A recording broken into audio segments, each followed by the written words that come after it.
biti govor tela i lica naših košarkaša dobra sad, posle tog tajmauta, upravo to gledam i Avramovića i ostale. A da vidimo, 7:22 do kraja finala, minus 7. Učinit će sve što mogu, to bez dalje.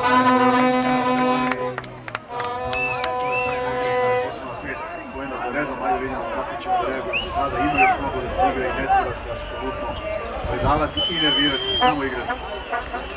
Wagner. Ima se posljedno za ovu poziciju, pogađa ipak za 2 opst. Suvišova. Vojni za Remce posle ovog time-outa. Davidovac, Avramović. Traži da se igra s one strane Dejan Bogdanović. Avramović, lepo,